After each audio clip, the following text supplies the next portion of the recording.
चलिए आज हम पढ़ेंगे वापस से पुराना वाला टॉपिक। पार्टिसिपल में हम पढ़ रहे थे प्रेजेंट पार्टिसिपल, अभी पास्ट पार्टिसिपल भी पढ़ेंगे, उसके बाद परफेक्ट भी पढ़ेंगे। तो प्रेजेंट पार्टिसिपल में रूल था एक, तो पहला रूल क्या है इसमें, एक हम बता दिए थे, दूसरा है कि जब is am are was were main verb के रूप में क्या करेंगे भाई, काम करेंगे उस सेंटेंस में। तो आप जब सिंपल सेंटेंस बनाओगे तो बीइंग का करना है यूज़ इनकी जगहों पर, बाकी चीज़ें सेम रहने वाली हैं। सेंटेंस एग्जाम्पल है हमारे पास कि I was hungry I took my food. तो यहाँ पर देखो वॉज आ चुका है, तो बींग को लगाना है तो वॉज को रिमूव करना पड़ेगा। तो यहाँ से वॉज को रिमूव करके हमने क्या लगा दिया, बींग। क्या है भाई, हम भूखे हैं तो हंग्री लिख दिए, कॉमा लगा के बाकी वाला सेंटेंस को सीधे सीधे लिख के फुल स्टॉप लगा दीजिए, आपका काम बन जाएगा। दूसरा एग्जाम्पल है she was tired of boiled eggs, परेशान हो गई भाई वो उबले अंडों से। सी स्टार्टेड टेकिंग ऑमलेट, तो उसने ऑमलेट लेना स्टार्ट किया है। तो यहाँ पर भी वॉज को हटा के हमको क्या लगाना है, बीइंग लगाना है। फिर उसके बाद बचा क्या हमारे पास, टायर्ड ऑफ बॉइल्ड एग्स, तो हम लिख देंगे टायर्ड ऑफ बॉइल्ड एग्स। उसके बाद कॉमा लगा के बाद वाला सेंटेंस वैसे ही सीधा सीधा लिख के फुल स्टॉप लगा दो। अभी मैंने बताया था कि सब्जेक्ट सेम होते हैं, वर्ब अलग अलग होते हैं। यहाँ पे भी सब्जेक्ट सेम थे लेकिन वर्ब अलग अलग थे, यहाँ पे भी सब्जेक्ट सेम है, वर्ब अलग अलग है, तो ज़्यादा इसमें कोई प्रॉब्लम होगी नहीं। अगला नियम है कि अगर प्रेजेंट पार्टिसिपल का संबंध वाक्य के ऑब्जेक्ट से होगा तो जब भी आप उसको यूज़ करोगे वो ऑब्जेक्ट के बाद ही यूज़ होगा, ऑब्जेक्ट के बाद हमेशा यूज़ होता है। एग्जाम्पल देख लेते हैं, आई सॉ रमेश, एक सेंटेंस हुआ। दूसरा सेंटेंस है he was abusing his neighbours. तो यहाँ पर ध्यान से देखो, एब्यूजिंग ऑलमोस्ट आ चुका है वर्ब में आईएनजी लग के, तो आई सॉ रमेश वैसे ही हो जाएगा, बट वो क्या दे रहा है, गाली दे रहा है, एब्यूजिंग हिज नाइबर लिख देंगे, फुल स्टॉप लगा देंगे, हमारा काम बन जाएगा। यहाँ पर ही और वॉज का यूज़ नहीं होगा क्योंकि ही जो है वो रमेश के लिए आया, तो रमेश इस वाले वाक्य में है ही, और वॉज इसलिए नहीं आएगा क्योंकि यहाँ पर मेन वर्ब हमारे पास सॉ आ चुका है, क्योंकि एक सेंटेंस में केवल एक ही मेन वर्ब होना चाहिए।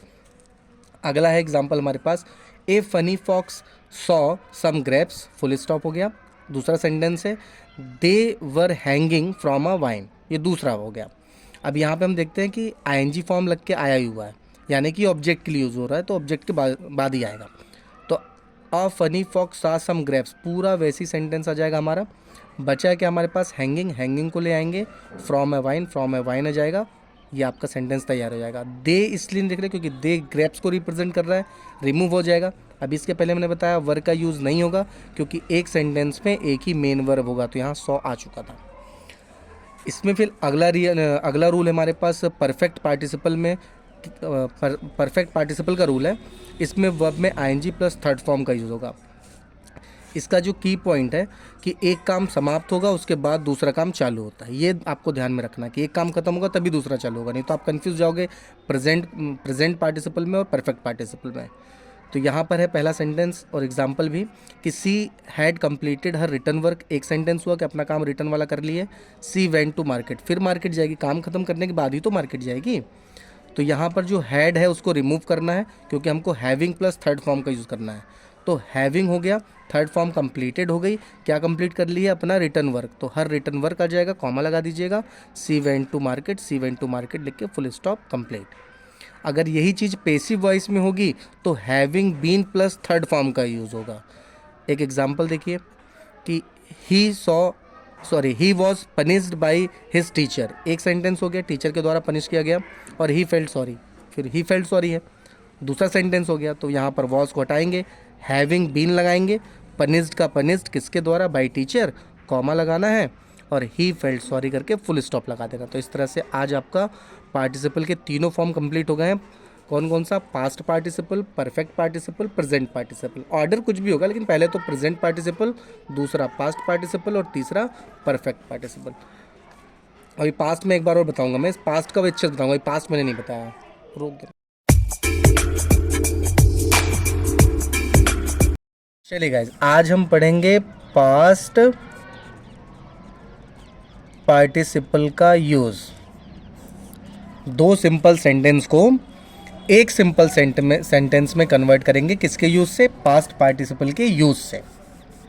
पहले समझ जाओ कि जो पास्ट पार्टिसिपल है, पास्ट पार्टिसिपल जो है इसमें कोई भी काम हो चुका रहता है, इसमें कोई भी काम जो होता है हो चुका रहता है, उसी को पास्ट पार्टिसिपल कहते हैं। मोस्टली वर्ब की थर्ड फॉर्म का यूज़ होगा, ये आपको रट्टा मार लेना है कि वर्ब की थर्ड फॉर्म का यूज़ होगा तो आपका काम बन जाएगा। एग्जाम्पल पहले समझते हैं। आई फाउंड माई पेन, मुझे मेरा पेन मिला, एक सेंटेंस हुआ। दूसरा है इट वॉज लॉस्ट, वो खो चुका था। अब ध्यान से आपको ये देखना है, एक यहाँ फाउंड दिख रहा है, एक लॉस्ट दिख रहा है। सब्जेक्ट के तुरंत बाद यहाँ पर आया है, इसका मतलब ये वर्ब की सेकेंड फॉर्म है।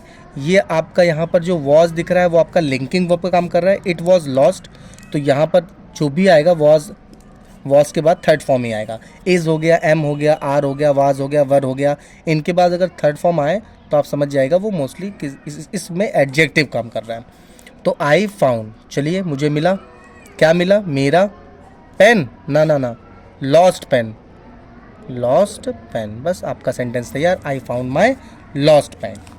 दूसरा सेंटेंस आपका देख लो, आई कर सकते हो या वी कर सकते हो, बार बार आई कहूँगा तो अच्छा नहीं लगेगा। वी सॉ फ्लावर्स, क्या देखे भाई? हमने फ्लावर्स देखे। अब ये फ्लावर्स कैसे थे वो भी देख लेते हैं। फ्लावर्स वर फेडेड, मुरझाए हुए थे। तो वापस इसको बनाते हैं, यहाँ फ्लावर्स है, यहाँ पे फ्लावर्स है, एक ही बार लिखेंगे तो वी या आई लिख लेना। सॉ फ्लावर्स देखे हो? नहीं, आपने फेडेड फ्लावर्स देखे हो, तो यहाँ हो जाएगा faded flowers. I saw faded flowers. तो ये आपका पार्टिसिपल यानी पास्ट पार्टिसिपल कंप्लीट हो गया। Thank you for watching.